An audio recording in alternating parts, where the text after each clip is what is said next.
احمد صاحب بریلوی صاحب کی جس عبارت کے اوپر ہم نے گرفت کی ہے مسئلہ 71B میں یا ریسرچ پیپر اندھا دھند پیروی کا انجام، اس میں الفاظ ہیں کہ اللہ تعالیٰ نے حکم دیا شمالی ہوا کو چلنے کا کہ کافروں کے اوپر چلے غزوہ خندق کے موقع پر، تو اس نے آگے سے انکار کر دیا۔ ہمارے نزدیک یہ جو کلمہ ہے یہ کلمات کفر ہے، کیونکہ اللہ تعالیٰ کی حکم عدولی صرف جن اور انسان کر سکتے ہیں، باقی کوئی مخلوق نہیں کر سکتی، نہ فرشتہ، نہ کوئی سورج چاند ستارے جن کو اللہ نے حکم دیا ہو۔ تو یہ سر اس حوالے سے ہے، یہ شمالی ہوا کو چلنے کا حکم دیا اور انکار کیا، یہ انکار پاسبل نہیں ہے، یہ عبارت کفریہ ہے۔ قائل کی بات یہ کہ ہو سکتا ہے انہوں نے مرنے سے پہلے توبہ کر لی ہو، آپ بھی توبہ کر لیں، ٹھیک ہو۔ یہ دو چیزوں کو کمپیئر نہ کریں اپنے بابوں کو بچاتے بچاتے۔ میں پھر وہی بات کروں گا، لوگ تو اپنی اولاد کے برے کرتوتوں کی وجہ سے بےچارے کسی کو منہ دکھانے کے قابل نہیں رہتے، اور ہمارے یہ فرقوں کے جو علماء ہیں یہ اپنے بزرگوں کے کاموں کی وجہ سے کسی کو منہ دکھانے کے قابل نہیں رہے۔ بسم اللہ الرحمن الرحیم۔ السلام علیکم دوستو، جس انداز سے اس نے بات کی ہے بہت ہی گھٹیا انداز، کہ کچھ لوگ اپنے بیٹوں کے کرتوتوں کی وجہ سے منہ دکھانے کے لائق نہیں ہوتے، اور یہ لوگ اپنے بزرگوں کی وجہ سے منہ دکھانے کے لائق نہیں، نعوذ باللہ من ذالک۔ یہ جو واقعہ اس نے بیان کیا ہے، جس پر اس نے کفر کا فتویٰ بھی لگایا ہے، کیا یہ اعلیٰ حضرت رحمۃ اللہ علیہ نے خود اپنی طرف سے گھڑا ہے یا یہ کتابوں میں موجود ہے؟ اگر یہ کتابوں میں موجود ہے، کسی صحابی نے سنایا ہوگا، پھر آگے کسی تابعی نے سنایا، پھر آگے محدثین اور مفسرین نے اس کو لکھا، تو اگر ساری محدثین، مفسرین، صحابی جنہوں نے یہ واقعہ بیان کیا اگر وہ کافر نہیں ہیں، تو مولانا احمد رضا خان رحمۃ اللہ علیہ کیسے کافر ہوئے؟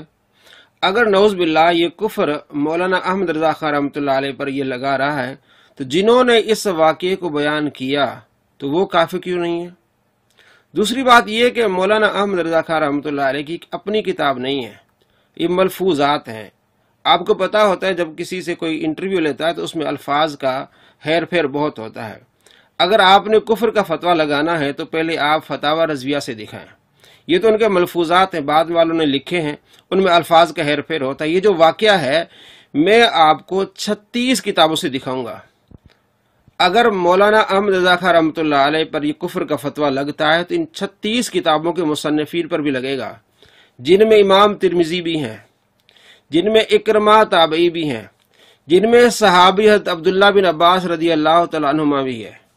اگر یہ کلمہ کفر ہے تو کیا صحابی بھی کافر ہوں گے؟ نعوذ باللہ من ذالک۔ جنہوں نے اس روایت کو نقل کیا، صحیح روایت میں آپ کو بتاؤں گا، اس کو کہتے ہیں کہ باندر کے ہاتھ میں بندوق۔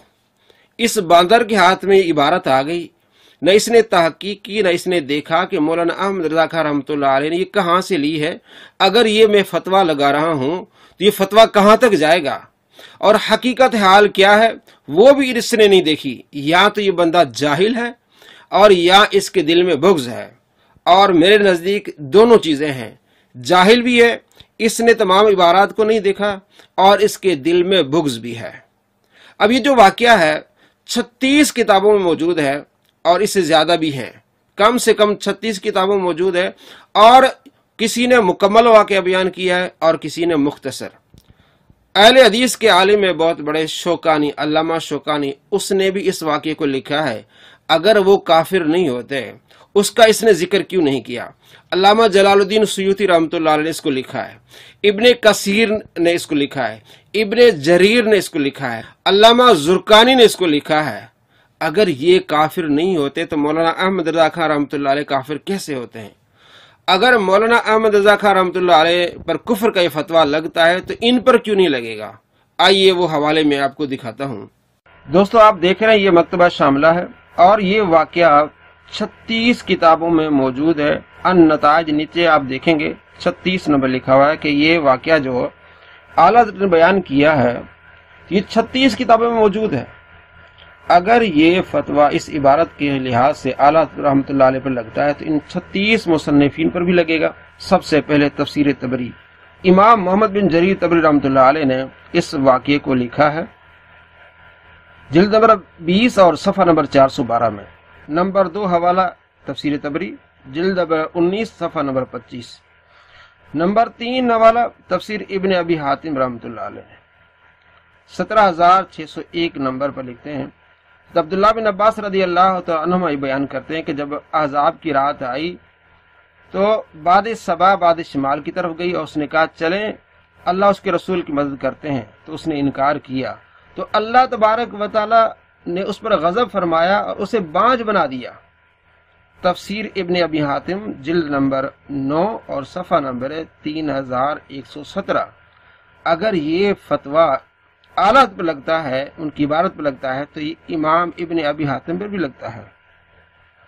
حوالہ نمبر 4 تفسیر سالبی، انہوں نے بھی اس واقعے کو بیان کیا ہے۔ حوالہ نمبر 5 تفسیر بغوی، امام بغوی، ان کی بھی کتاب ہے، جلد نمبر 3 صفحہ نمبر 611 پہ لکھا ہے اس حوالے کو۔ آگے تفسیر بغوی میں بھی موجود ہے، آگے جلد نمبر 6 صفحہ نمبر 321 میں بھی اس واقعے کو بیان کیا ہے۔ حوالہ نمبر 7 تفسیر خازن، اس میں بھی یہ واقعہ موجود ہے۔ حوالہ نمبر ہے 8 تفسیر ابن کثیر، امام ابن کثیر نے بھی اس واقعے کو لکھا ہے۔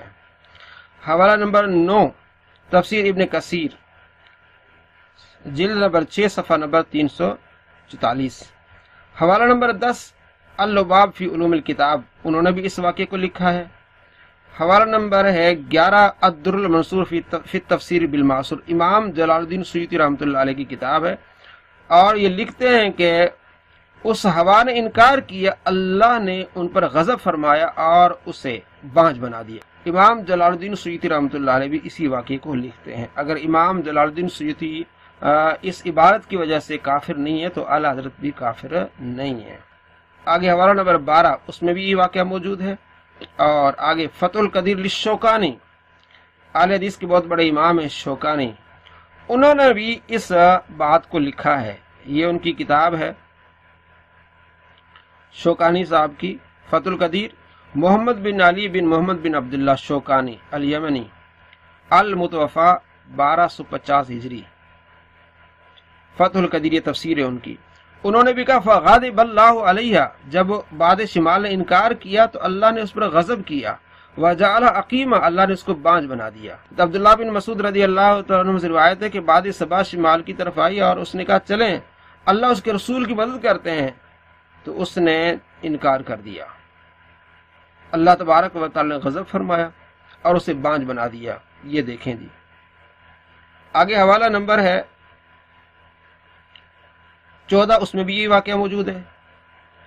آگے حوالہ نمبر ہے 15 مسند بزار، امام بزار نے بھی اس واقعے کو لکھا ہے، ٹھیک ہے جی، حضرت عبداللہ بن عباس رضی اللہ تعالیٰ عنہ سے کہ صبا آئی شمال کے پاس اور کہا چلیں ہم اللہ اس کے رسول کی مدد کرتے ہیں، تو اس نے انکار کیا، اور یہ صحیح حدیث ہے جس کو آگے میں آپ کو دکھاؤں گا کہ امام حاسمی رحمۃ اللہ علیہ نے کہا کہ یہ اس کے رجال صحیح ہے۔ حوالہ نمبر 16 اس میں بھی یہ واقعہ موجود ہے۔ حوالہ نمبر 17 اس میں بھی واقعہ موجود ہے۔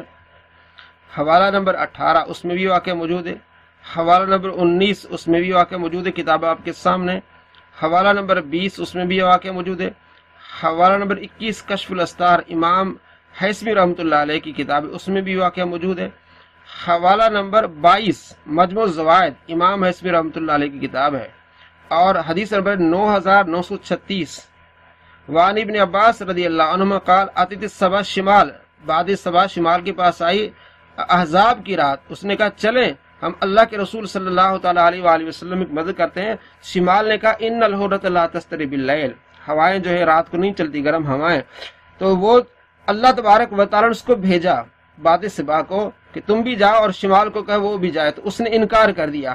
امام حسمی کہتے ہیں ورجال رجال الصحیح، اس حدیث کے رجال رجال صحیح ہیں۔ یہ واقعہ مختصر یہاں بیان کیا گیا جس کو اعلیٰ حضرت نے بھی لکھا۔ اگر اعلیٰ حضرت پر کفر کا فتویٰ لگتا ہے تو بتائیں کہ عبداللہ بن عباس رضی اللہ تعالیٰ عنہ پر کفر کا فتویٰ لگے گا، عبارت وہی ہے، حدیث بھی صحیح ہے۔ آگے جی حوالہ نمبر 23 مجموع زوائد، حدیث نمبر 10158 وہی واقعہ۔ حوالہ نمبر ہے جی 24 وہی واقعہ موجود ہے۔ حوالہ نمبر 25 امام ترمذی رحمۃ اللہ علیہ کی کتاب ہے العلل الکبیر للترمذی، امام ترمذی بھی اسی واقعے کو بیان کرتے ہیں کہ اس باد شمال نے انکار کیا۔ اگر اعلی حضرت کی عبارت پر کفر کا فتویٰ لگتا ہے تو وہی عبارت امام ترمذی نے بھی لکھی ہے، تو کیا امام ترمذی کو بھی وہ کافر کہے گا؟ نعوذ باللہ من ذالک، ایسی جہالت۔ آگے دیکھیں ذخیرۃ الحفاظ، اس میں بھی واقعہ موجود ہے۔ آگے الاحکام الکبریٰ، اس میں بھی واقعہ موجود ہے۔ الخصائص الکبریٰ، امام جلال الدین سیوطی رحمۃ اللہ علیہ کی کتاب ہے، اس میں بھی یہ واقعہ موجود ہے۔ آگے اگلی کتاب ہے سیرت کی، اس میں بھی یہ واقعہ موجود ہے، اور اس میں یہ باقاعدہ یہ بھی لکھا ہوا ہے تفصیل کے ساتھ کہ اللہ نے اس پر غضب فرمایا اور اسے بانج بنا دیا۔ حوالہ نمبر 30، اس میں بھی یہ سیرت کی کتاب ہے، اس میں بھی موجود ہے یہ حوالہ۔ آگے بھی اگلی کتاب ہے سیرت کی، اس میں بھی یہ واقعہ موجود ہے۔ آگے البدایہ والنہایہ امام ابن کثیر کی، اس میں بھی واقعہ موجود ہے۔ آگے الکامل فی ضعفاء الرجال، اس میں بھی واقعہ موجود ہے۔ حوالہ نمبر 34 عیون الاخبار، اس میں بھی واقعہ موجود ہے، اور اسی طرح حوالہ نمبر 35 اور اسی طرح حوالہ نمبر 36 کتابوں میں اس واقعے کو لکھا گیا ہے۔ مصنفین نے لکھا ہے، بعض نے تفصیل سے لکھا ہے، بعض نے جو ہے وہ مختصر لکھا ہے۔ بات وہی ہے جو اعلیٰ حضرت نے لکھی ہے۔ تو اگر اعلیٰ حضرت کی عبارت پر کفر کا فتویٰ لگتا ہے تو ان 36 مصنفین پر بھی وہی کفر لوٹے گا، وہی فتویٰ لگے گا الامان والحفیظ۔ یا تو مرزا جہلمی ان 36 مصنفین، جس میں تابعی بھی ہیں، مفسرین بھی ہیں، محدثین بھی، سیرت نگار بھی ہیں، یہاں تک عبداللہ بن عباس رضی اللہ تعالیٰ عنہ، تو ان 36 پر کفر کا فتویٰ لگا رہا ہے، اس لحاظ سے کہ اعلیٰ حضرت پر جو فتویٰ لگے گا ظاہر ہو ان سب نے لکھا ہے۔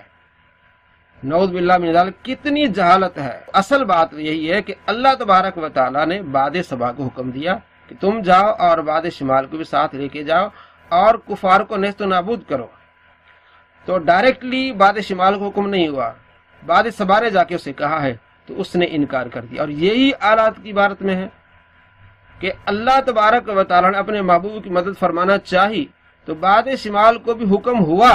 اب ظاہر کس کے ذریعے حکم ہوا؟ باد صبا کے حدیث کو آپ ملائیں تو اگر اعلیٰ حضرت پر یہ کفر کا فتویٰ لگا رہا ہے تو ان 36 مصنفین پر بھی نعوذ باللہ کفر کا فتویٰ آئے گا۔ آپ خود فیصلہ کر لیں۔ سرکار دو عالم صلی اللہ تعالی علیہ وآلہ وسلم فرماتے ہیں جس نے کسی مسلمان کو کافر کہا اگر وہ مسلمان کافر نہیں ہے تو کفر اس کی طرف لوٹے گا۔ فیصلہ آپ خود کریں کہ یہ 36 مصنفین جنہوں نے اپنی کتابوں میں اس واقعے کو لکھا ہے، جس میں صحابی بھی ہیں، تابعی بھی ہیں، تبع تابعین، محدثین، مفسرین، سارے کافر ہوں گے، یا پھر یہ کفر مرزا جہلمی کی طرف لوٹے گا؟ جی دوستو، آپ نے دیکھا کہ تمام فقہاء اور محدثین نے اس واقعے کو بیان کیا ہے۔ اگر یہ فقہاء محدثین کافر نہیں ہیں تو مولانا احمد رضا خان رحمۃ اللہ علیہ کافر کیسے ہیں؟ اور تمام کتب میں آپ نے دیکھا، اور یہی واقعہ آپ کو مختلف الفاظ میں ملا۔ اگر مولانا احمد رضا خان رحمۃ اللہ علیہ کافر نعوذ باللہ تو پھر تمام مصنفین یہاں تک کہ صحابی رسول بھی کافر ہوں گے، انہیں بھی توبہ کرنی پڑے گی، اور ان کو مان کر پھر تمہیں شرمندہ ہونا پڑے گا۔ اب آپ خود بتائیں کہ عبداللہ بن عباس رضی اللہ تعالیٰ عنہما کو مان کے آپ کیا منہ دکھانے کے لائق رہیں گے؟ حضرت امام ترمذی رحمۃ اللہ علیہ کو اپنا ولی بزرگ مان کے کیا آپ منہ دکھانے کے لائق رہیں گے؟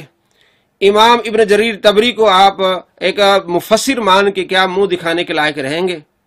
شوکانی کو آپ مانتے ہیں تو کیا ان کو مان کے آپ اپنا منہ دکھانے کے لائق رہیں گے؟ دوستو، سرکار دو عالم صلی اللہ تعالی علیہ وآلہ وسلم کا فرمان بخاری شریف میں جو بندہ کسی پر کفر کا فتویٰ لگائے اگر وہ کافر نہیں ہے تو کفر اس کی طرف لوٹ آئے گا۔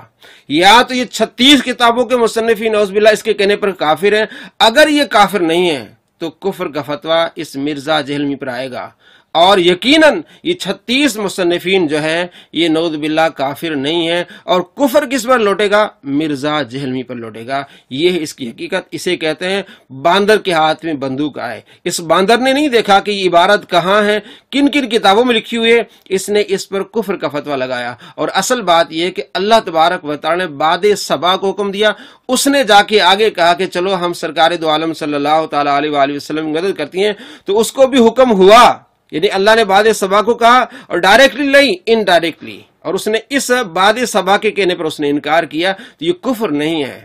اگر کفر ہے تو ان تمام مصنفین کو آپ کافر کہیں گے، نعوذ باللہ من ذالک۔ الامان والحفیظ۔